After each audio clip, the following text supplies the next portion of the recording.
Le fait qu'il y ait une ambiance de merde dans cet effectif, lui, il en est responsable. On a 3 joueurs qui ne défendent pas, on a 3 joueurs qui veulent être la tête d'affiche de ce club, et on a 3 joueurs qui ne fonctionnent pas ensemble. Tu dis on peut pas faire jouer les 3 ensemble.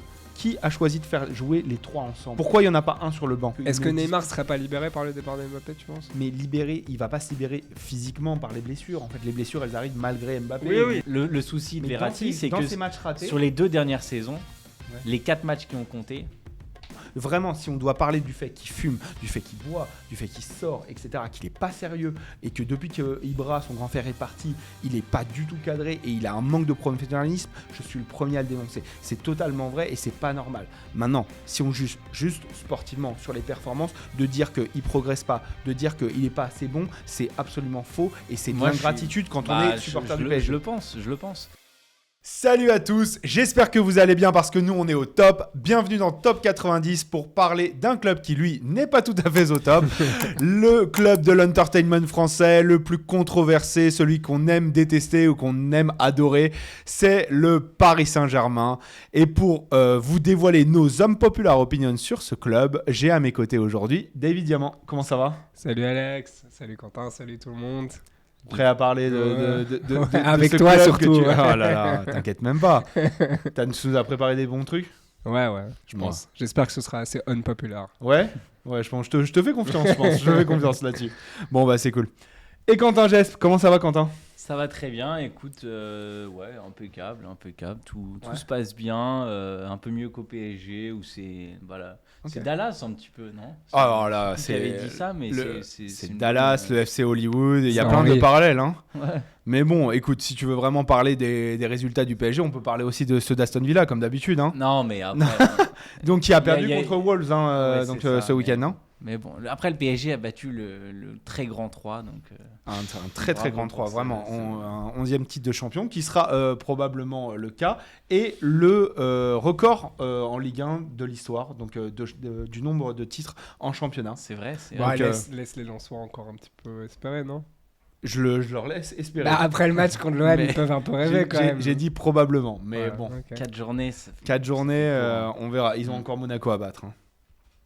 Ouais. Après, c'est bon. Il y a de la marge.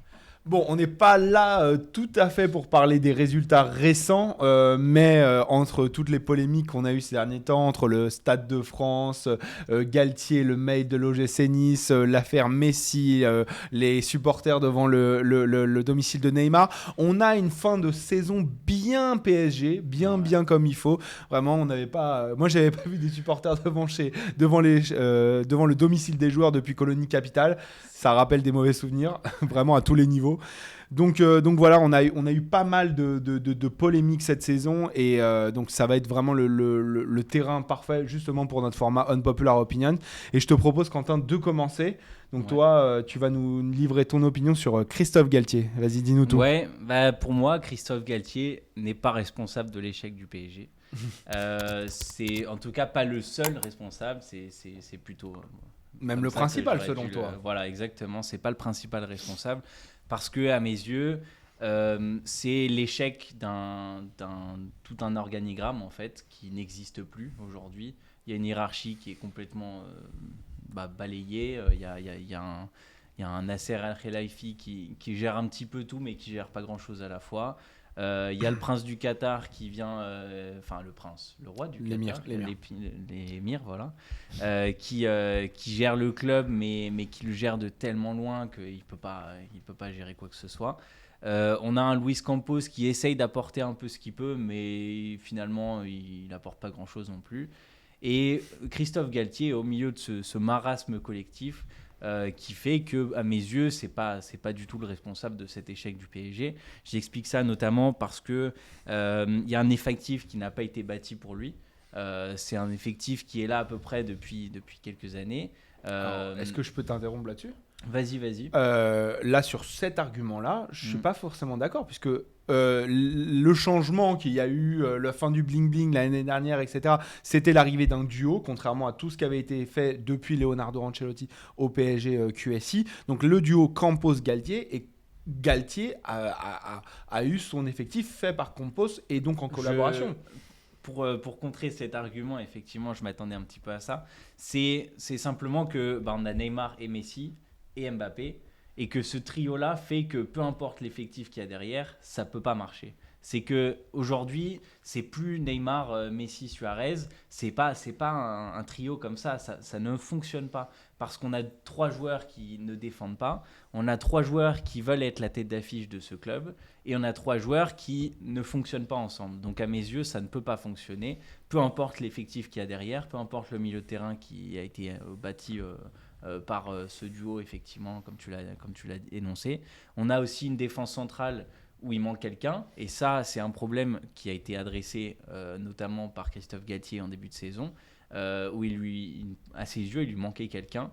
Et il est aussi responsable de ça. Hein. Je vais pas complètement le dédouaner, parce qu'il a fait partir des joueurs qui auraient pu s'intégrer dans cette rotation. Mais voilà, à mes yeux, il y a un effectif qui n'est pas suffisamment bien construit et qui n'est pas bâti pour les idées de jeu que Christophe Galtier essayait de prôner, notamment à Saint-Étienne, à Lille, à Nice un petit peu moins, mais en tout cas Saint-Étienne et Lille qui sont pour moi les 2 références sur le CV de Christophe Galtier. Et l'autre chose aussi, c'est que comme tous les précédents entraîneurs du PSG, Christophe Galtier déjoue dans ce PSG. Certains plus que d'autres, évidemment, parce que les Thomas Tuchel et les Unai Emery ont quand même plutôt bien performé avec le PSG en matière de jeu, en matière de résultats, etc. Tu peux citer Laurent Blanc aussi, j'imagine. Voilà. Mais à l'arrivée, aucun n'a fait mieux que une finale de Ligue des Champions. Et il n'y en a eu qu'une seule, en fait. Et c'est le problème de ce PSG, c'est que c'est structurel, en fait, le problème. C'est pas sportif, c'est qu'il y a un gros problème en matière d'organigramme, de hiérarchie, et qu'on pense davantage au marketing qu'au sportif. Et aujourd'hui, le PSG en paye des pots cassés. Et c'est le fruit d'années et d'années de mauvais management interne. Et ça s'accumule comme les joueurs indésirables, comme Neymar, par exemple, que le PSG aurait bien aimé faire partir l'été dernier. On le sait aujourd'hui, et que le PSG essaye encore de faire partir, mais le PSG l'a prolongé, tu vois. Ok, Quentin. Maintenant, je reviens à ton unpopular opinion, c'est-à-dire que Christophe Galtier est, selon toi, pas le principal responsable, mais de la situation dans laquelle le PSG est en ce moment, c'est-à-dire dans un club qui a un effectif incohérent, comme tu l'as rappelé, et tu as très, très bien listé beaucoup de problèmes avec lesquels je suis d'accord. Maintenant, Christophe Galtier, justement, lui, il a eu l'opportunité, contrairement à plein de coachs cet été, de faire des choix. Il était en position où il était aligné avec une direction, tu l'as dit, avec un Nasser El Khelaifi qui est relativement absent, et lui, il avait l'occasion de faire des changements. Tu dis, on ne peut pas faire jouer les 3 ensemble. Qui a choisi de faire jouer les 3 ensemble ? Pourquoi il n'y en a pas un sur le banc ? Quel qu'il soit. Pourquoi ce que je me dis, c'est que c'est hyper délicat. Mais pardon, c'était le projet à un moment, Davy. On parlait, il voulait faire partir Neymar cet été. Si tu vas au bout de ton projet de vouloir faire partir Neymar, dans ces cas-là, tu le mets sur le banc et tu t'en sers dans une autre forme. Puisque de toute manière, sportivement, tu l'as dit, Quentin, tu ne peux pas faire jouer les 3 ensemble. Et c'est là-dessus où il commence à déjouer, parce qu'il finit par dire, en fait, je vais les mettre les 3 ensemble. Et quand ils font pas le défenseur, alors c'est à la fois pas de sa faute et de sa faute, mais il a demandé cet effectif resserré qui, avec les blessures qui sont arrivées, qui fait venir les milieux de terrain qui n'ont pas le niveau. Alors c'est pas exactement Christophe Galtier, c'est aussi Luis Campos, mais qui choisit de jouer en 3-5-2 et de tout tourner autour de 3-5-2 pour finalement se rendre compte mi-novembre on peut pas ressortir un ballon. Genre Christophe Galtier, il n'est peut-être pas le principal, c'est dur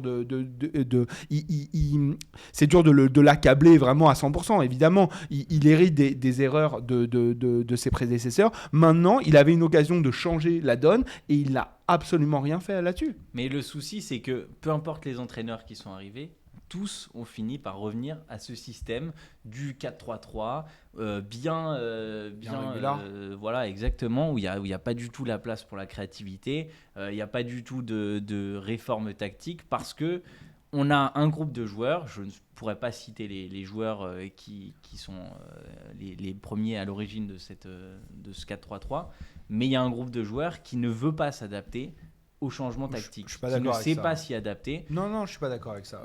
Aujourd'hui, déjà, le problème, c'est, regarde, il y a eu des... Ouais. Emery, ça a été une erreur, mais ensuite, quand Tuchel est arrivé, Tuchel a mis en place différents schémas dans lesquels le PSG a très bien fonctionné. Donc, le 4-3-3. Oui, mais le 4-2-3-1 et les 4-4-2, ils étaient prépondérants. Donc, je ne suis pas d'accord. Et en plus, le PSG n'a pas beaucoup joué en 4-3-3 cette saison. Donc, je ne suis pas sûr que ce côté système... Aussi. Non, et puis surtout, 4-3-3... Enfin, dans ces cas-là, impose ton système. Recrute les joueurs. Pourquoi, si tu veux un 4-4-2 régulier à plat, comme Christophe Galtier l'a pratiqué à Lille et à Nice, pourquoi tu ne recrutes pas les joueurs en fonction ? Tu as besoin de joueurs de couloir. Est-ce qu'on a eu une piste de joueurs de couloir ou est-ce qu'on a eu, ou est-ce qu'on a eu des rumeurs là-dessus? Il s'est plaint de ne pas avoir un défenseur. Il s'est plaint de pas avoir de joueurs de percussion après le lendemain de la fin du mercato. Est-ce que tu dis ouais, il fait les mêmes erreurs il hérite des mêmes problèmes que ses prédécesseurs et on voit qu'aucun de ses prédécesseurs n'a su performer exactement à la hauteur de leurs compétences. Maintenant, il y en a un qui arrive à faire une demi-finale de Ligue des Champions, son prédécesseur qui était Mauricio Pochettino, qui était vraiment beaucoup critiqué.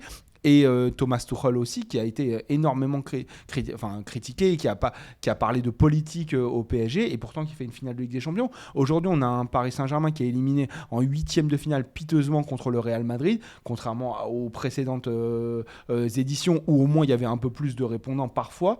Et dans une Ligue 1... Il n'y avait pas non plus la même adversité dès les 8e de finale. Hein. Le FC Barcelone, il y a 2 ans... Mais on parle de quel FC Barcelone? Je suis d'accord. Il y a 2 ans, aujourd'hui, ils n'arrivent même plus à se qualifier pour l'Europa League. C'est un argument tout à fait recevable, mais derrière, tu avais un Bayern quand même qui était pas dégueu. Hein. Qui n'était pas aussi fort que celui que je l'ai vu en 8e de finale cette année. Et non, en mais phase de poule. c'était un club prétendant à la Ligue des Champions quand même, malgré tout. Genre, tu vois, tu as quand même... Enfin, mais le PSG Bayern d'il y a 2 ans, donc 2021, c'est un des plus grandes soirées européennes de l'histoire du PSG. Et je reconnaîtrais ça à son bon vieux Mauricio. Non, mais ce que je veux dire, c'est que malgré tous les problèmes que a lissés, il y a des entraîneurs qui ont su surperformer par rapport à ça. Je sais pas ce que tu en penses, toi, David. Ça oui, mais qui arrivent au même résultat final, c'est qu'ils n'arrivent pas à mettre en place leurs idées, leur schéma de jeu, vraiment. Ça, c'est vrai. Et c'est ça aussi l'un des soucis que je voulais souligner, juste avant que tu répondes, Davy, c'est que finalement... Le problème, c'est que Christophe Galtier n'était pas à la hauteur des ambitions du PSG. Et c'est ça, en fait. C'est qu'ils sont responsables de cet échec, ceux qui l'ont choisi. Qu'au bout d'1 an, en fait, on se rend compte que, même au bout de 6 mois, en fait, au bout de 4 mois peut-être même, Christophe Galtier n'était pas la bonne personne pour entraîner le PSG. Et on en revient tout le temps au même point, c'est que à l'arrivée, ils vont prendre peut-être un Mourinho qui voulait prendre au moment de la nomination de Laurent Blanc. C'est que si ça se trouve, il y a peut-être 10 ans de retard dans le projet du PSG. Pour ce que tu viens de dire là en dernier, c'est sur quoi je voulais toucher. La responsabilité, elle est évidemment partagée, tu vois. C'est clair que l'erreur, on la voyait venir comme une maison déjà, peut-être au mois de juillet dernier, quand on a vu les premières rumeurs Galtier au PSG, où je pense que tout le monde a eu la même réaction. Mais enfin, ce mec n'a pas les épaules pour le PSG. Et on s'est pas trompé. Mais donc, le PSG a fait ce choix qui était une erreur, qui était prévisible, je pense, vraiment par tous les observateurs, etc. Donc là, eux font une très très grosse erreur de le nommer. Après, lui, il est nommé. Une fois qu'il est nommé, il a la chance d'être nommé, il a le privilège d'être nommé, il a une opportunité en or, honnêtement, parce que vous parlez d'effectifs, mais Galtier, c'est un mec qui n'a jamais choisi son effectif. À Nice, on lui a donné un effectif. À Lille, on lui a donné un effectif. À Saint-Etienne, c'était même pas une question. À la fin, à Saint-Etienne, justement, c'était ça le problème. C'était que le directeur sportif était parti et qu'il se retrouvait à tout gérer et il en avait marre. Mais là où il a le mieux performé, souvenez-vous, à Lille, il n'y a pas un joueur qui est planifié sur le long terme. Il n'y en a pas un qui l'a choisi. On lui donne une équipe, certes cohérente, tu vois, mais il a dû faire avec les outils qu'il avait. Et là, au PSG, soudainement, on va lui dire qu'il n'a pas les outils, alors qu'au final... Je l'ai déjà dit ici, on s'est contredit un petit peu. Oui, l'effectif n'est pas super cohérent, mais avec un effectif de cette qualité-là, tu dois au moins mieux jouer, tu vois. Tu dois au moins mieux faire. Oui. Et donc, moi, là où je reproche durement quand même à Christophe Galtier, c'est qu'avec l'environnement qu'il a, comme il a dit, il a le soutien du directeur sportif quand même qui est là en interne, qui n'est pas négligeable. Il a une équipe d'une certaine qualité et il a pu donner certaines conditions aussi dans son effectif, etc., certaines consignes. Donc, il doit faire beaucoup mieux, en fait, avec ça, parce qu'au moins le jeu doit être mieux, au moins l'atmosphère peut être mieux, et ça dépend que de lui. Le fait qu'il y ait une ambiance de merde dans cet effectif, lui, il en est responsable, parce que c'est lui le coach dans le vestiaire au quotidien, dans les entraînements. Lui, il peut créer une meilleure ambiance, il peut créer une meilleure atmosphère, une atmosphère plus saine, il peut créer une meilleure relation avec les supporters. Ou plus concurrentielle, quand il se coupe des jeunes et qu'il les blâme à chaque fois qu'il a l'opportunité. Voilà, alors ça, que la gestion des jeunes, pareil, absolument, c'est quelque chose qu'on peut lui reprocher à lui. Si lui, il sent une pression de la direction de faire jouer les stars et tout, c'est son problème. Il y a d'autres entraîneurs qui ont montré plus de... Mais il y a un souci avec ça, c'est que finalement, en fait, les stars dans ce vestiaire ont davantage de pouvoir que l'entraîneur. Et c'est ça aussi. Mais c'est l'entraîneur qui aussi confirme qu'il n'a pas la hauteur, et pire, qui vit un complexe d'infériorité tout au long de la saison, en fait. Où toute la saison, il se sent comme un moins que rien, c'est ça. Alors qu'en fait, il avait l'occasion de nous prouver qu'il n'est pas un moins que rien. Et donc, c'est là où c'est lui qui est vraiment responsable, parce que le PSG... lui dit écoute, ne crois pas que t'es un moins que rien, regarde le projet qu'on te donne. Attends, le mec, c'est tombé du ciel quand même, hein, le projet qu'on lui offre. Il aurait jamais rêvé ça il y a 2 ans d'entraîner un PSG pareil. Surtout donc, après une expérience à Nice. Voilà, qui est pas terrible. Donc là, t'as l'opportunité, tu te montres, tu peux faire, et tu as certaines clés en main, comme je dis, l'atmosphère, la relation avec le public, le jeu proposé, les résultats aussi, il peut directement les impacter. Après, il y a des choses qu'il peut pas, qui sont plus forts que lui, peut-être les polémiques Mbappé, certaines choses, ou même avec Messi, et encore, Messi, sa réaction, en dessous de tout la semaine dernière, en conférence de presse, mais ça veut dire quoi? Est-ce que c'est l'intendant ou c'est le coach? Parce que là, il dit... Tu veux expliquer un petit peu? Ouais, juste pour donner le contexte à ceux qui ne l'ont pas, c'est que donc Messi rate l'entraînement du PSG, se fait donc sanctionner par le PSG. Galtier est questionné à ce sujet-là en conférence de presse et dit désolé, moi, quand le club prend une décision, je l'accepte en tant que salarié du club, je n'ai rien à commenter. Il la fait pas sienne, il ne fait pas la décision. Voilà, donc je suis désolé, mais ça c'est la réaction du kitman. C'est pas la réaction d'un entraîneur principal d'un club du prestige du PSG. Justement. Et donc il prouve dans sa communication, dans sa tactique, dans sa gestion de groupe, dans tous les niveaux, qu'il a été nul. Et c'est la preuve que c'était pas le bon choix pour le PSG et que finalement c'est qu'un pion placé dans la. Mais une fois qu'il a un contrat, il doit faire mieux. En fait, on te rejoint encore une fois sur le fait qu'il y a des problèmes bien plus importants au PSG que Christophe Galtier. Tu as tout à fait raison. Les problèmes de fond, ils sont pas liés à l'entraîneur, ils sont pas liés au terrain de la semaine après semaine. Mais à son niveau, Christophe Galtier, dans sa zone de décision, il a fait beaucoup, voire principalement des mauvais choix. Oui. Et même c'est dans sa communication, enfin, ça rejoint ce que tu disais, Davy. Dès le premier mois, il y a la polémique du char à voile. Ouais. Bon, déjà, ça part très mal quand même. Alors il aurait pu s'en remettre. Mais ça, il prouve qu'il n'est pas au niveau. C'est une accumulation d'erreurs de communication. Il a cherché à être populaire au lieu de chercher à être performant. Ouais, exactement. Et il n'a pas évolué. Il n'a pas pris la hauteur du challenge. On va voir s'il y a un Mourinho qui débarque, la différence que ça va être. Pardon, excuse-moi, juste pour rebondir sur Mourinho, on arrive à revenir justement, ce que tu disais, Mourinho était pisté il y a 10 ans effectivement, mais il ne l'était plus depuis 5 ans.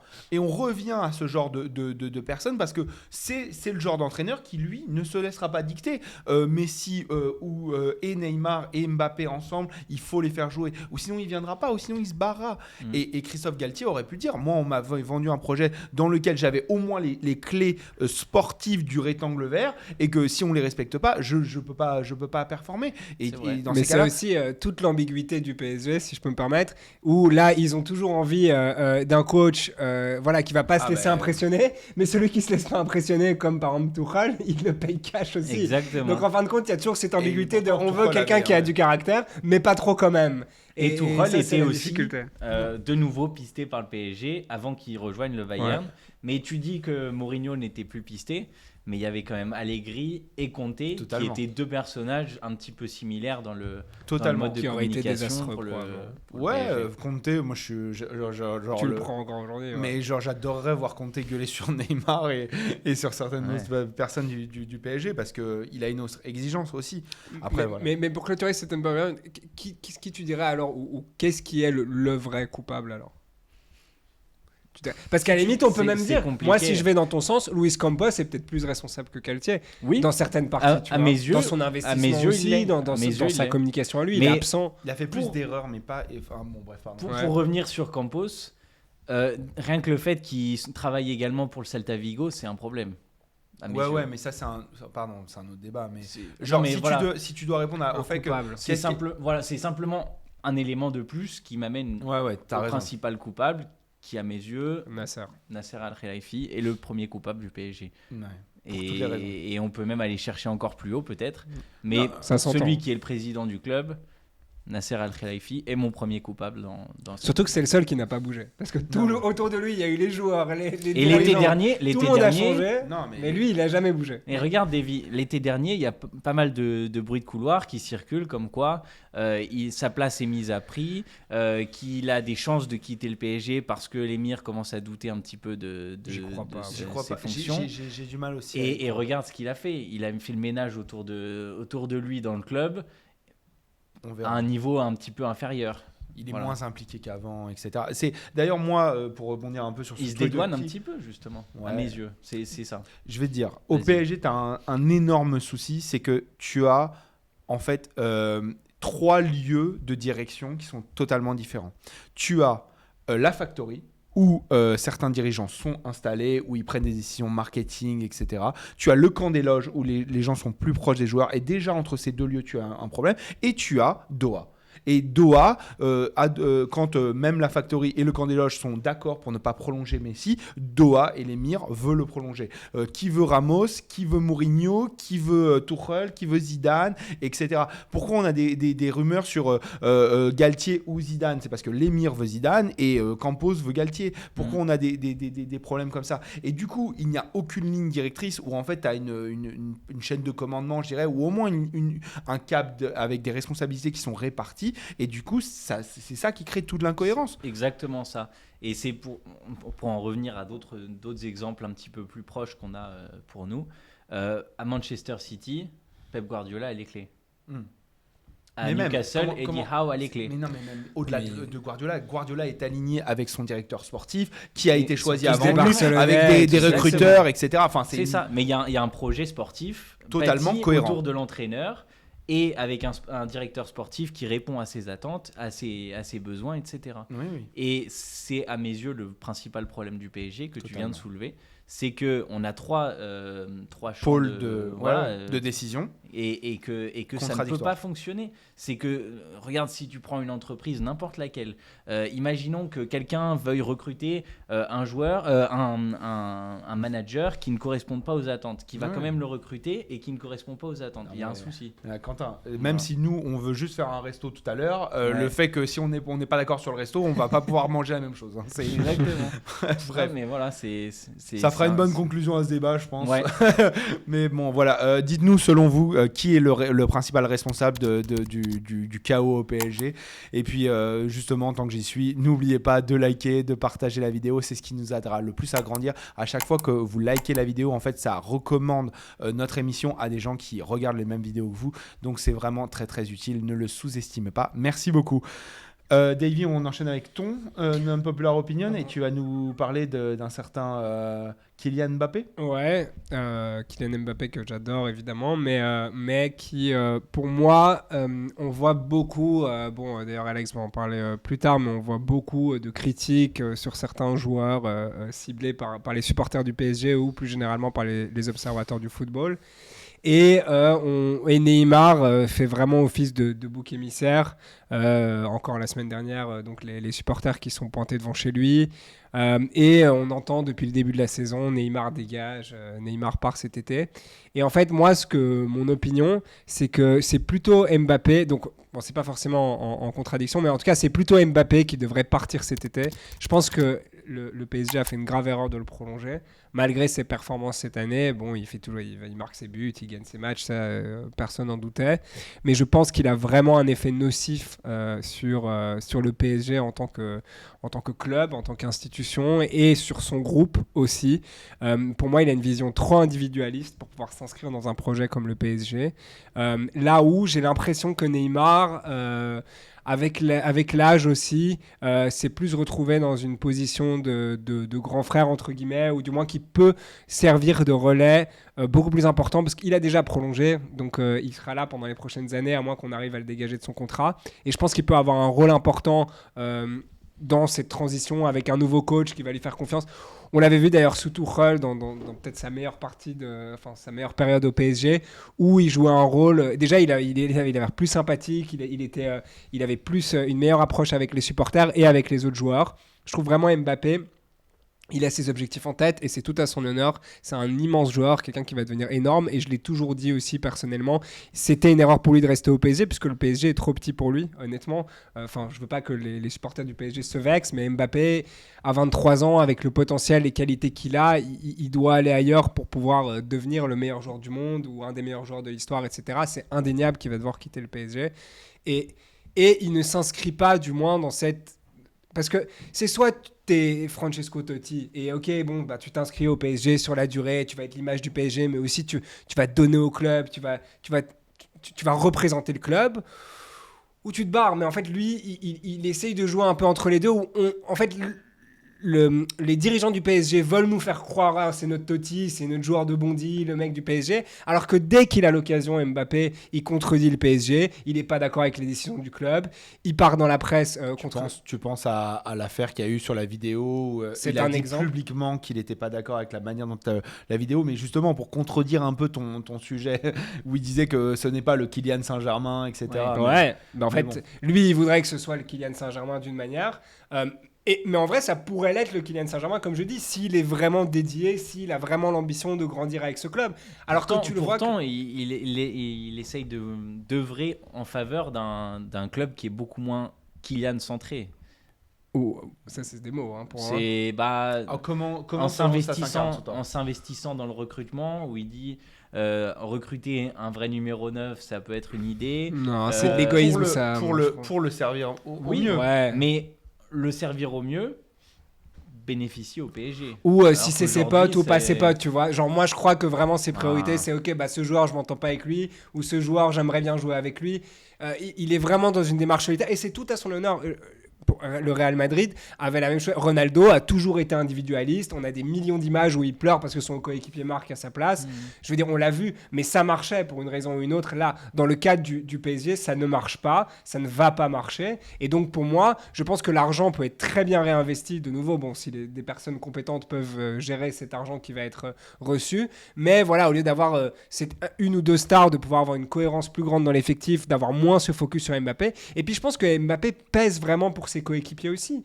Et je pense que ses coéquipiers et le club devraient être lassés des polémiques. Donc voilà, tu l'as cité, celle avec les vidéos, mais il y a aussi les polémiques avec le père de Mbappé qui s'est impliqué au centre de formation du PSG. Voilà, qui se mêle un petit peu trop au centre de formation sur certains joueurs, etc., sur certaines pépites. On a eu d'autres polémiques avec Mbappé et ça va pas se terminer. Et au final, Neymar, il est tout le temps critiqué. Il y a certaines polémiques, la photo au McDo, les blessures à répétition, sa communication qui est pas terrible, etc. Mais on n'a pas les mêmes attentes non plus de Neymar. Comment ça, on n'a pas les mêmes attentes? On a les mêmes attentes. C'est le plus cher de l'histoire. Évidemment. Le plus cher, prolongé jusqu'en 2027, 50 millions par an de salaire. Comment ça, on n'a pas les mêmes attentes? Il joue 50% des matchs. Le souci, c'est atroce. Sa rentabilité est atroce à Neymar. C'est même pas un débat pour moi. Et comme j'ai dit, parfois dans sa communication. Mais Mbappé, pour moi, c'est vraiment c'est le Kylian Saint-Germain. Donc lui, il est au-dessus encore de tout ça, tu vois. Et en fait, il est trop au-dessus, au final, peut-être. Et justement, et il n'est pas parfait. Et il pèse, je pense, négativement pour le PSG. Malgré ses buts, il a un effet négatif sur le PSG. Mais si je peux te rejoindre sur le fait que Mbappé peut-être pèse trop et on lui a donné trop de pouvoir. Et là-dessus, beaucoup de gens l'ont dit dès la prolongation, etc. Là-dessus, on peut te rejoindre. Le fait qu'il s'implique quand même pour la réussite sportive du PSG globalement. Ouais, il marque des buts. Qui lui bénéficiera, mais au-delà de ça, même quand il s'implique pour le recrutement, quand il s'implique pour des choses, c'est pas seulement à son avantage est à la défaveur du PSG. Genre, il se plaint du recrutement de certains milieux aujourd'hui qui ne font pas le travail, qui n'ont pas le niveau. Je pense pas qu'il a une volonté de nuire au PSG. Je dis juste qu'en fait, le résultat de son comportement, de son attitude, de ses ambitions... Son ambition, elle est plus alignée avec celle du PSG aujourd'hui que Neymar. Exactement. Neymar, malheureusement, même si je te rejoins, et genre quand il est sur le terrain, il donne tout et c'est le premier à rien lâcher. Vraiment, je le pense. Maintenant, le problème, c'est que quand tu dis... il va falloir bien manger et bien dormir et que tu prends une vidéo au McDo, c'est quoi le signal que tu envoies à ton club et au vestiaire ? Parce qu'il n'y a rien de mal à dire il faut bien manger et bien dormir. C'est le cas. Quand tu as un sportif de haut niveau, c'est pas normal de jouer aux jeux vidéo jusqu'à 4h du matin. C'est pas normal d'aller au McDo. Et encore plus pour de la provoque. Tu nous l'as dit quand tu as vu une photo de Paul Pogba au ski avec la Juve alors qu'il était blessé. C'est le genre de messages qui sont nocifs aussi pour un groupe. Ça, c'est certain. Et je suis pas en train de comparer l'hygiène de vie des deux, etc. C'est indéniable. Et comme je l'ai dit, pour moi, Mbappé, c'est ce qui va faire aussi la différence, que Mbappé va devenir un bien plus grand joueur que ce que Neymar aurait rêvé d'être. Donc ça pour moi... Aurait dû être, bref. Ouais, ou aurait dû être. Mais c'est juste que par résultat, en fin de compte, même cette attitude quand il dit voilà, il faut bien manger, bien dormir, c'est gamin en fait de dire ça à la presse. C'est extrêmement professionnel. Exactement. Et en plus, il paraît que c'était même pas non, que c'était pas pour Neymar, mais pour Verratti, et on en parlera. Mais malgré tout, c'est la vérité. Il voit qu'il y a des gens. En fait, il voit que l'institution est trop faible, n'arrive pas à l'imposer, à dire justement arrête, dors bien, mange bien, parce que ça c'est nécessaire pour ton truc. C'est lui qui se met dans la position de devoir le dire. Au moins, il prend ses responsabilités. Mais ça doit lui faire défaut dans le vestiaire, tu vois. Évidemment, mais non, mais c'est pour ça que je dis, donc il est pas à sa place en fait. Il devrait être dans un club où il n'a pas à faire ça. Tu vois, et là il serait dans une meilleure position parce qu'il pourra se concentrer sur son foot. Mais est-ce que le PSG a intérêt à le faire partir ? Moi je pense que oui. Puisque au final le PSG peut s'en vouloir à lui-même, on l'a dit de toute façon. Ils sont eux-mêmes les coupables. Ça, okay. Donc Mbappé n'est pas leur sauveur, tu vois. Mais qu'est-ce qu'on fait maintenant ? Maintenant qu'on a tu vends Mbappé. Qu'est-ce que ça va te rapporter de vendre Mbappé ? Si il y a les bonnes personnes pour pouvoir gérer en tout cas l'après Mbappé, je pense qu'il peut être réinvesti d'une manière très intelligente. Et donc du coup, tu bâtis ton effectif autour de Neymar, c'est ça ? En tout cas, Neymar qui dispute 50% des matchs. Je dis pas de bâtir autour, tu vois, mais d'avoir une comme non, tu disais que c'était peut-être le joueur qui totalement, qui peut jouer un rôle différent. Etc. Mais justement, je pense que ça peut être l'opportunité de créer une équipe plus homogène, tu vois, où elle dépend beaucoup moins de une ou deux stars énormes et de se dire ok, on va réorganiser cette expédition où tu vas quand même aller prendre Attends, avec le budget de Mbappé, tu peux aller chercher Léao, Osimhen et des gros joueurs. Mais regarde, si tu prends l'exemple de Cristiano Ronaldo au Real Madrid, l'effectif est bâti autour de Cristiano Ronaldo. Beaucoup mieux bâti, on est d'accord, mais l'effectif tourne autour de Cristiano Ronaldo. Dans un cadre totalement différent. Neymar et Messi. Soudainement, ton effectif, il se bâtit autour de Kylian Mbappé et ça paraît beaucoup plus cohérent et logique. Ouais, je sais pas. Moi, j'ai pas l'impression, en tout cas, que de nouveau, dans ce PSG actuel et qu'on vient de citer aussi, dans cette direction, dans cette manière de gérer le club, je pense qu'on va continuer à avoir des polémiques autour de Mbappé. Mbappé va continuer à partager sa frustration, qui va avoir un impact nocif. Si demain Neymar et Messi partent, et qu'on admet qu'ils sont bien remplacés. Non, là, il faudra garder Mbappé, tu vois. Ah, mais donc, ouais. En quelque sorte. Non, mais parce que, de nouveau, voilà, moi, mon opinion, c'est... Je dis aux dirigeants du PSG, ne faites pas l'erreur, peut-être, de faire partir Neymar et Messi. Ce serait peut-être plus malin de faire partir Mbappé et Messi, tu vois. Qu'est-ce que ça va te rapporter vraiment plus de faire partir Mbappé ? Par rapport à Neymar, parce que si tu te débarrasses de Neymar et de Messi et que tu économises leur salaire, tu peux vraiment bien... Oui, je vois Mbappé comme un poids, je le redis, je reste sur je vois Mbappé comme un poids pour le vestiaire, pour la direction, pour les supporters, pour tout le monde. C'est un poids, il est trop lourd au PSG. Davantage qu'un Neymar qui traîne son spleen et qui regarde, Neymar, il est absent pendant là des mois, ça change rien, enfin, tu vois. Justement. Ça change dans les performances, tu vois ce que je veux dire. On est tellement habitué qu'aujourd'hui, on le prend même plus en considération. Mais c'est ça que je dis, donc tu vois, c'est pas normal. Il a moins de poids. Mais bien sûr que ça c'est un autre débat aussi. Bien sûr que c'est pas normal. Comment tu vas faire si demain c'est un peu ton joueur principal, comment tu vas bâtir une équipe autour de lui, sachant que tu t'attends à ce que... Est-ce que Neymar serait pas libéré par le départ de Mbappé, tu penses ? Mais il va pas se libérer physiquement par les blessures. En fait, les blessures, elles arrivent malgré Mbappé. Oui, ça, c'est et sûr. avec un lien avec les supporters qui est aujourd'hui complètement rompu et on sait très bien que ça peut changer. Ça change. mais ça pèse quand même. Et avec tout le respect que j'ai pour le collectif ultra-parisien, je sais pas s'il représente tout le monde non plus, tu vois. Oui, mais Neymar est très impopulaire au Paris. Ça, je suis d'accord. Mais enfin, tu vas en parler, c'est peut-être la transition. Mais par exemple, Verratti, il a eu des hauts et des bas aussi au niveau de sa popularité chez les fans. Ça change, ça, tu vois. Et regarde Mbappé, il est clivant au final. Enfin, pas tout le monde est fan de Mbappé au PSG. On peut être fan du joueur. Non, partout.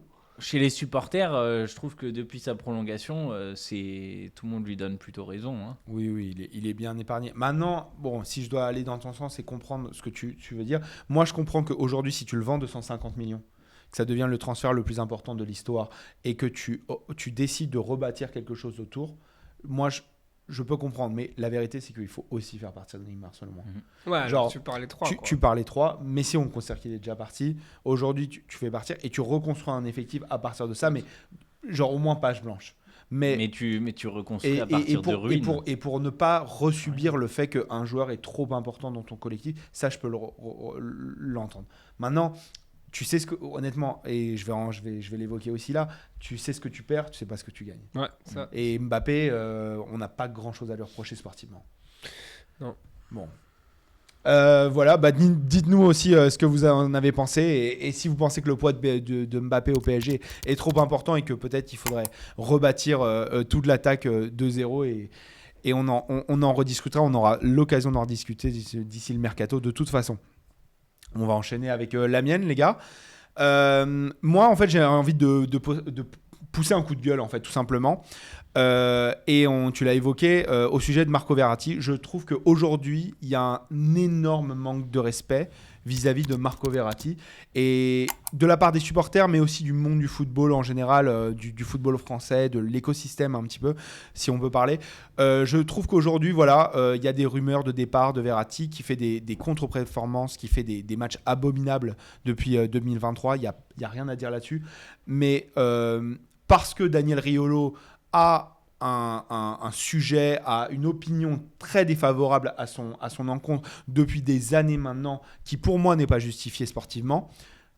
Aujourd'hui, il y a un acharnement vis-à-vis de Marco Verratti, on lui reproche tout et n'importe quoi, et c'est pour moi une forme d'ingratitude vraiment suprême vis-à-vis d'un joueur qui a donc 412 matchs avec le Paris Saint-Germain, qui est le deuxième plus gros joueur qui a porté le plus de fois la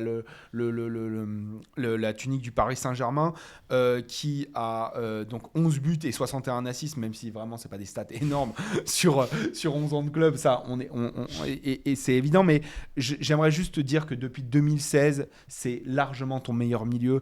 Thiago Motta part en 2017, il a jamais retrouvé l'équivalent d'un milieu qui ne soit serait-ce qu'à moitié de son niveau. Il n'a jamais été entouré. Ce mec a été notre système. On a dit, ce mec a été le système du Paris Saint-Germain pendant plus que des années, pendant 8 ans. On est orphelin de lui à chaque fois qu'il n'est pas là. Il y a eu des matchs où il est passé à travers, mais il n'y en a pas 50 où c'était important. Il y a beaucoup plus de matchs très importants avec Verratti, où Verratti est le meilleur que le contraire, et que c'est rarement lui qui a été défaillant dans les grands rendez-vous. Il t'a plus souvent sauvé ta peau que le contraire. Et je trouve qu'aujourd'hui, on oublie ça. On oublie que c'est un des joueurs qui s'identifie le plus à Paris, qui aime le plus le PSG, qui montre le plus sur le terrain, qui a une débauche d'énergie, qui fait les choses, qui joue intelligemment. Je veux dire, oui, il a une vie extrasportive qu'on peut vraiment remettre en question, et ça, je ne le nierai jamais. Maintenant, dans les faits, sportivement, c'est quand même ton meilleur milieu, probablement mais le meilleur milieu central de l'histoire du Paris Saint-Germain. J'ai pas peur de le dire, je n'inclus pas les Valdo, les Rai, les Susic, etc. Mais les Daleb, mais au niveau des milieux centraux, c'est probablement le meilleur. Un peu de respect. Si demain Verratti en a marre, ou que nous on estime qu'il n'a plus le niveau, ou que son hygiène de vie n'est pas au niveau, il n'y a pas de souci, il faut s'en séparer. Moi je suis pas non plus, je suis pas à dire qu'il faut le prolonger à tout prix, etc. Maintenant, on sait qu'à chaque fois qu'il y a eu des joueurs comme Zlatan, on a reproché certains trucs, quand ils sont partis, on a eu des mal à les remplacer. Pareil pour Matuidi, pareil pour Thiago Motta. même pareil dans une certaine mesure Adrien Rabiot, jamais ces joueurs n'ont été remplacés à leur niveau. Demain, si Verratti doit partir, ok, on le vend, mais il mérite un des plus grands hommages que le Parc des Princes ait jamais vu pour un joueur. Et ce sera merci, bon vent, et merci vraiment pour les services rendus. Juste pas de crachat, pas ce que je vois en ce moment sur les réseaux et pas ce que j'entends de la part de certains supporters. En fait, tu as raison sur plein de points, mais tu reproches simplement au monde du football de ne pas avoir de mémoire, et c'est ce qui revient souvent. Mais tu vois, on le voit, si on peut comparer par exemple un peu avec Aulas, tu vois, comme il a été critiqué ces dernières années à juste titre, tu vois, et on oubliait souvent tout ce qu'il avait fait auparavant, et une fois qu'il part, on lui donne tous les honneurs au final. Et tu vois, avec Verratti, on a le droit, ou on est même obligé de le critiquer en ce moment. Il ne prend pas ses responsabilités, il n'est pas au niveau, et puis en fin de compte, ce qu'on lui reproche depuis des années, il le paye. Aujourd'hui, parce qu'à 30 ans, il est à la fin de sa carrière, peut-être, à cause de son hygiène de vie, à cause de... C'est un joueur qui n'a pas progressé, ou trop peu progressé sur toutes ces années-là. Je ne suis pas d'accord. Donc en fait, le PSG... Non, il a énormément progressé, justement, depuis Est-ce que quelqu'un, dans l'observateur du football, le mettrait dans une liste des meilleurs milieux du monde ? Aujourd'hui ? Ouais. Je pense que... il y a encore 3 mois, oui, bien sûr. Enfin, moi, je crois pas. Ouais, je crois pas. Un mec qui n'est pas français ? Ou quelqu'un, ou pas un journaliste français ou qui suit la Ligue 1. C'est un des meilleurs joueurs de l'Italie championne d'Europe il y a encore 2 ans. Hein. Oui, sur un tournoi, sur une période très courte. Ok, mais Locatelli a été exceptionnel aussi. Non, mais il n'a pas porté l'Italie pendant les qualifications pour la Coupe du Monde suivante. Il n'a pas porté l'Italie sur la Coupe du Monde précédente. Il n'a pas porté l'Italie pendant l'Euro. Mais est-ce que c'est pas un des meilleurs joueurs italiens malgré tout ? Il la porte pas. Qu'est-ce que ça veut dire de l'histoire du football ? Non. Non, il a même pas son nom dans un 11 remplaçant, quoi. Ouais. À l'Italie. Non, c'est ça que je dis, c'est qu'en fait, le PSG, et je peux le lier à un sujet qu'on discute souvent, c'est à Pastore, le PSG grossit très souvent ses stars aussi. Non, je suis pas d'accord. Et surtout sur Verratti. Non, Verratti, s'il est pas au PSG depuis 10 ans, c'est un Xavi, c'est Modric. Oui, mais il a été au PSG sur les dernières années. Mais c'est ce qu'on lui reproche. Mais non, c'est ce qu'on lui reproche là en ce moment, c'est son niveau. Et tu lui dis qu'il n'a pas progressé. Déjà, je suis pas d'accord. Sa manière de gérer le jeu, de l'orienter. Je veux dire qu'on aurait, quand Verratti arrive au PSG, on a un futur Xavi, comme tu le dis. Il a été. Et il s'est avéré toujours être resté un futur Xavi. Mais non, même à 30 ans. Même si tu mets Xavi tout seul dans un milieu dysfonctionnel où il n'a pas d'attaquant de profondeur, où tu as des défenseurs. Personne ne lui a empêché de changer de club ou de s'améliorer dans son jeu non plus. Personne ne lui a changé de club. Il a voulu changer de club. Il a fait une vidéo les jours rouges. D'accord, ok, mais je veux dire qu'il est maître de ses choix aussi, tu vois. Quand autour de lui c'est moins performant, il peut être plus performant aussi. L'angle. Moi, je suis pas dans l'angle de Marco Verratti et de ce qui de trucs. C'est factuellement ce qu'il a fait, pas ce qu'il aurait pu mieux faire. Factuellement, malgré tout ce que tu lui reproches, il a été le meilleur milieu de l'histoire du Paris Saint-Germain. Il a été performant dans des matchs de Ligue des Champions, même où on s'est viandé, et d'autres, on a été resplendissants. Pep Guardiola en parlait et disait, il n'y a pas un mec dans l'effectif du Paris Saint-Germain qui te dit pas Marco Verratti, c'est un joueur extraordinaire au jour le jour. Pour ça, on doit s'empêcher de le critiquer. Non, le problème, c'est pas de le critiquer. Pardon, excuse-moi, mais je ne reproche pas les critiques. Je dis la manière dont il est dénigré, et parce que ça fait 5 ans qu'il y a un éditorialiste, le plus grand éditorialiste de France, entre guillemets, le plus important, qui le dénigre jour après jour. Et sur certaines bases qui sont justifiées, sa vie extra-sportive, qui n'est absolument pas celle d'un sportif de haut niveau et qui mérite d'être critiquée, sur le plan sportif, je ne suis absolument pas d'accord. Et vraiment. Et c'est là où je trouve que c'est de l'ingratitude. Ouais, mais tu grossis aussi même les critiques qu'il reçoit, parce qu'en fin de compte, oui, il y a Riolo, personne ne le nie, mais en attendant, c'est devant la maison de Neymar qu'ils ont été se plaindre. Ils n'ont pas été devant la maison de Verratti. Encore heureux. Non, mais donc c'est même pas le bouc. À la Factory, quand même, ils ont bien. Oui, mais c'est même pas le bouc émissaire des aujourd'hui, qui s'en passe. Aujourd'hui, on dit, voilà, il faut virer Verratti parce que ça fait. Mais il faut virer Verratti. Parce qu'il y a 3 mois de. Déjà, je suis pas sûr. Parce qu'il y a 3 mois de mauvaises performances. Non, mais là où je te rejoins, c'est qu'effectivement, il n'a jamais eu droit au même remplaçant que Mota et Matuidi. c'est que Non, mais il a à été chaque fois, ça a complètement été de pire en délaissé par des recrutements qui ont été hasardeux, qui n'ont pas réussi, Il avait qui n'ont qu'à pas se barrer, fonctionné, alors. etc. Mais 2 secondes, là on est sur le principe du Paris Saint-Germain. J'ai compris, mais moi je parle sur lui aussi, puisque vous le défendez en disant qu'il n'a pas eu il a pas eu l'infrastructure au milieu de terrain pour pouvoir briller. De la même manière que Mbappé, ils espèrent toujours qu'en fait que ça va s'améliorer Ouais. chaque saison. Et en l'occurrence, ça n'a pas été le cas. Mais là, il veut se barrer apparemment. Verratti. Ouais. C'est ce Moi, qu'il y a. y a- Mais je pense qu'il réalise qu'il a plus de niveau. Non Je trouve que ça fait. Enfin, je veux pas complètement donner tort ou donner complètement raison à Daniel Riolo. Non, moi, il y a des trouve choses sur lesquelles il je a trouve raison. qu'il y a d'autres- beaucoup de choses qui sont assez justifiées sur le sujet Sportivement voilà. Je trouve ok. que ça fait 5 ans qu'il stagne quand même à un certain niveau. Quelle stagnation. Il a été mis à différentes positions dans des collectifs qui étaient ultra pas cohérents. Quand il est mis numéro 10 par Mauricio Pochettino, qui met 3 mois à se rendre compte que c'est pas un 10. Oui, Qu'est-ce mais qu'on je doit te parle Et qui des va- gros qui va matchs, faire le des matchs qui comptent en Ligue ouais. des Champions. Bah, tu veux qu'on les liste? Je les ai listés là. Vas-y, moi je Ok. trouve que son dernier gros match en Ligue des Champions, hormis le Final 8, mais contre des adversaires. Déjà, il n'est pas là au Final 8. Il a pu le badger, je- il est blessé. Voilà, c'est ça. Mais mon dernier match de référence, PSG-Chelsea. Non, je suis pas d'accord. Déjà, il y a le PSG-Barça, le PSG-Barça où le match aller. Mais Où il fait une masterclass. Non, mais c'est masterclass. pas un- Non, mais PSG-City, où c'est un homme système. Où il y a un mec pour faire ressortir tous les ballons. Et contre le Manchester City de Pep Guardiola, qui est quand même un monstre qui va aller en finale de Ligue des Champions, il arrive à tout maîtriser et à maîtriser tout leur pressing. Ils sont pas dégueux quand même au pressing. Je trouve que sportivement, vraiment, si on doit parler du fait qu'il fume, du fait qu'il boit, du fait qu'il sort, etc., qu'il est pas sérieux et que depuis que Ibra, son grand frère, est parti, il est pas du tout cadré et il a un manque de professionnalisme, je suis le premier à le dénoncer. C'est totalement vrai et c'est pas normal. Maintenant, si on juge juste sportivement sur les performances, de dire qu'il progresse pas, de dire qu'il n'est pas assez bon, c'est absolument faux et c'est de Moi, l'ingratitude quand on est supporter du PSG. Je le pense. Je trouve que c'est pas suffisamment. Enfin, c'est pas suffisant. Qu'est-ce que ce tu qu'il lui propose. reproches? Qu'est-ce qui n'est pas suffisant? En Je quoi il est bon? trouve qu'il a pas suffisamment de coffre. Et ça, C'est un des en joueurs qui a le raison- plus de coffre. Non, je trouve pas. Je trouve qu'il plonge physiquement à partir de la 60e minute et que ça coûte à son équipe. C'est ça. Et franchement, il fait des 120 minutes et tout. Mais- genre en Ligue des Champions, contre le Bayern, il le faisait. Non, je sais pas contre le je Bayern. t'assure c'est que- contre le Real Madrid, etc. Si tu prends par exemple un Luka Modric, Oui. je trouve qu'il a beaucoup plus Non, de coffre Deux que Verratti. 2 secondes. Avec tout l'amour que je porte à Marco Verratti, mettre Luka Modric et Marco Verratti dans la même phrase, c'est pas respectueux pour Luka Modric. Maintenant, le PSG n'a jamais eu Luka Modric dans son effectif et aujourd'hui, il a eu Marco Verratti et c'est son meilleur milieu de son histoire et ce qui est indéniable, au moins des 10 dernières années. Ça oui, ça Est-ce mais que ça le je te libère des rejoins. reproches, tu vois? Je te rejoins. De Je quel trouve que reproche on parle? ça aurait dû être un leader de ce club. Ouais, ça c'est vrai. Et qu'il a zéro personnalité. Enfin, il a de la Ouais, je personnalité comprends, dans le terrain. son jeu, Ouais. mais sur le terrain, il ne respire pas le leadership ou la. Ça, Et, ça, et ça, de je veux bien. nouveau, peu importe le contexte, il n'a pas,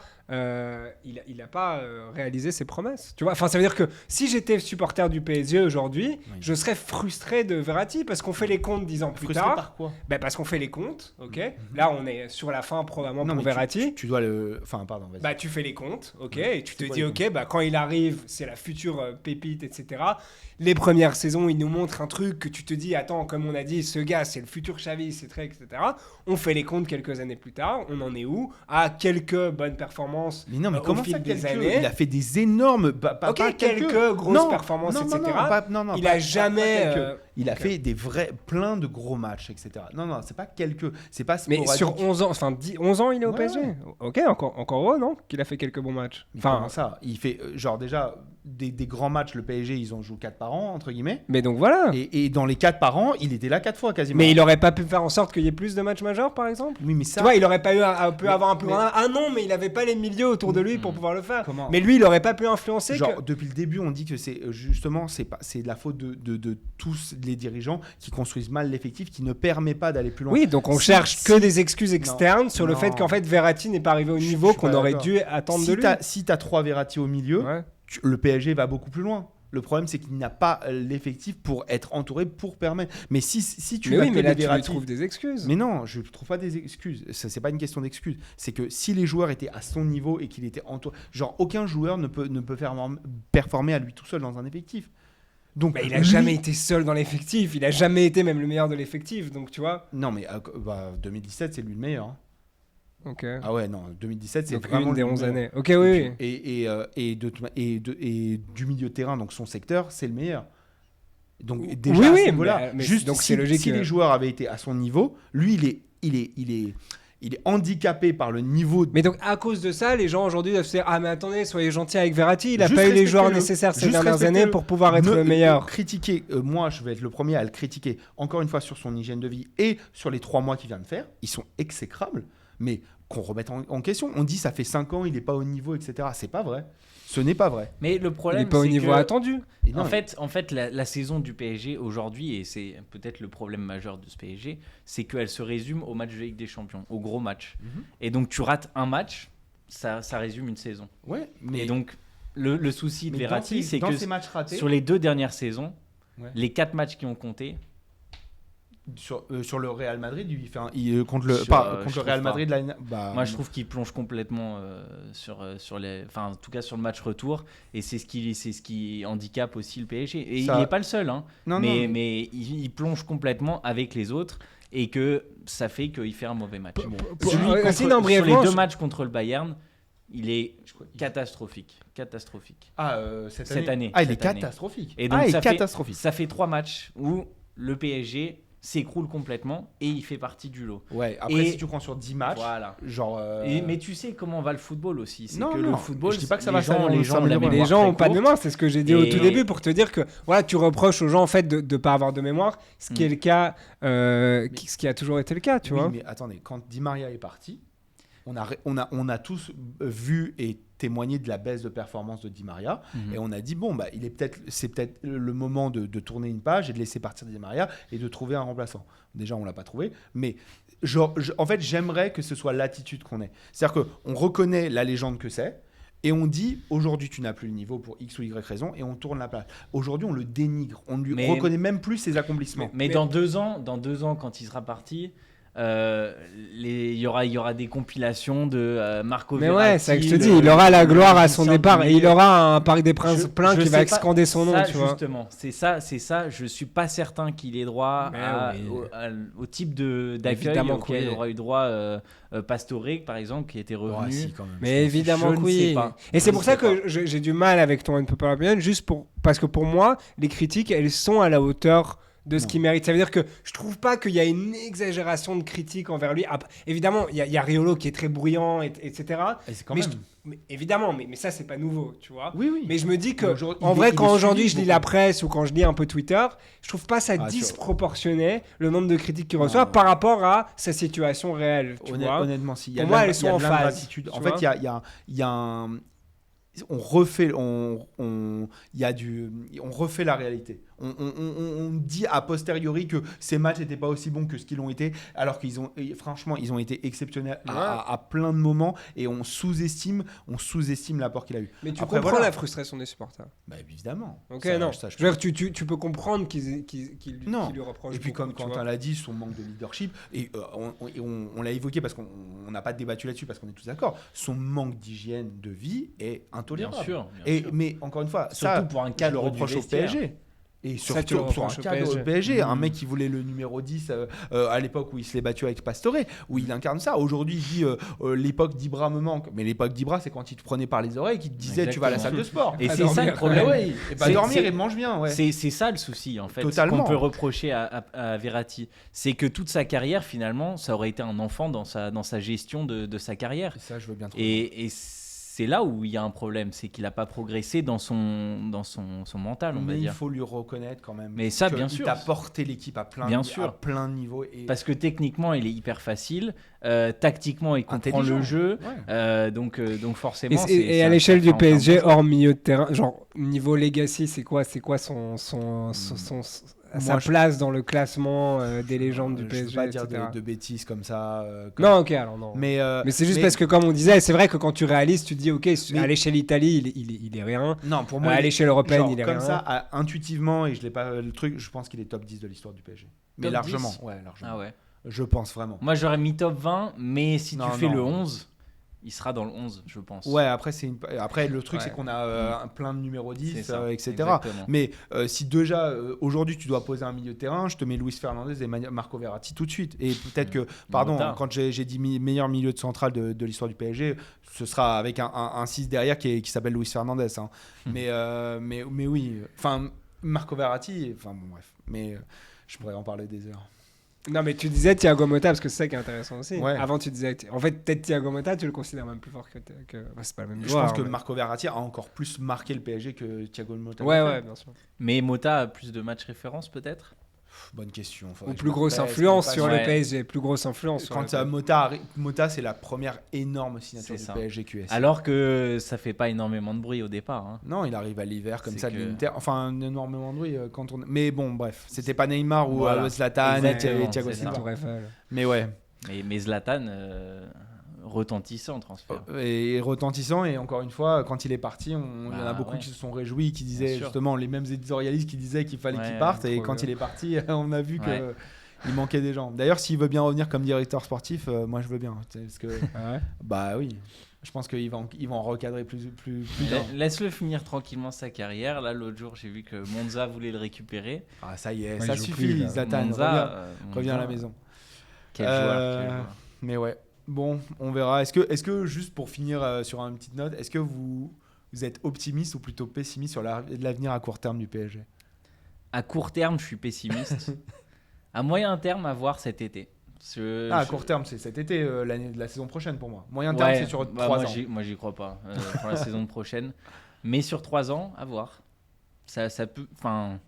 Tout va dépendre des remplacements, en fait. C'est ça. Et il y a trop d'incertitudes pour vraiment se prononcer. Je sais absolument pas ce qui va se passer. Mais à court terme, je suis pas du tout confiant pour ce PSG. J'ai l'impression qu'il y a beaucoup plus de projets ambitieux qui sont construits ailleurs actuellement. Et c'est pour ça que l'été prochain, je pense qu'on aura à peu près les mêmes débats, mais peut-être plus de notes positives avec éventuellement un meilleur effectif pour l'avenir.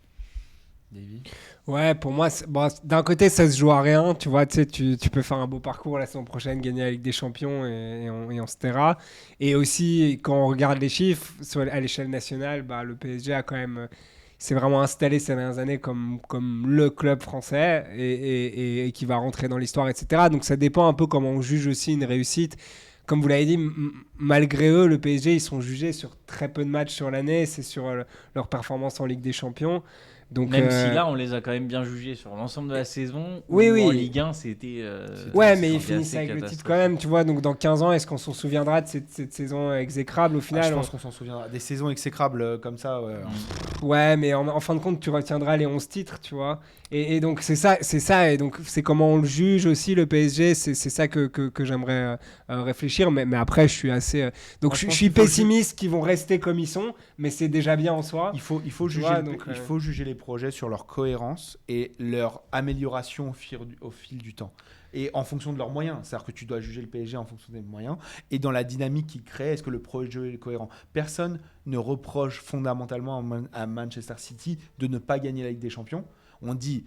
ils ne la gagnent pas et c'est un problème et on analyse pourquoi c'est un problème parfois, mais il n'y a pas de vous faites n'importe quoi, genre ils essayent de tout faire pour la gagner et ils font tout bien et puis après c'est mais le PSG ils sont faits pour faire n'importe, enfin avec tout le respect, non mais ça veut dire que non mais avec tout le respect vraiment c'est avant que c'est une belle phrase de conclusion, non mais c'était déjà n'importe quoi avant que en fait, donc tu vois t'es dans un club, c'est un peu comme l'OM aussi, tu vois, ils ont comme ça une sorte de destinée qui est faite pour être ce qu'ils sont, quoi. C'est pas un hasard s'ils sont ce qu'ils sont, et ça va rester. Le PSG sera toujours un club Hollywood ou un club non, Hollywood je prends genre mais bon Dallas, tout ce que tu veux, mais je veux dire il y aura toujours ces problèmes là, tu vois. Bon, sur cette note d'optimisme je vais vous dire merci de nous avoir suivis. Merci. Encore une fois, je vous relance sur liker, partager l'émission, c'est ce qui nous aidera le plus à grandir. Lâchez un pouce bleu, c'est vraiment important, un commentaire, n'hésitez pas à nous faire vos retours, on les lit tous. Et puis voilà. Et merci à toi, Davy. Merci à toi, Quentin. Merci, Marco, à la technique. Et puis, on se retrouve très vite et toujours au top. Bye. Salut. Bye.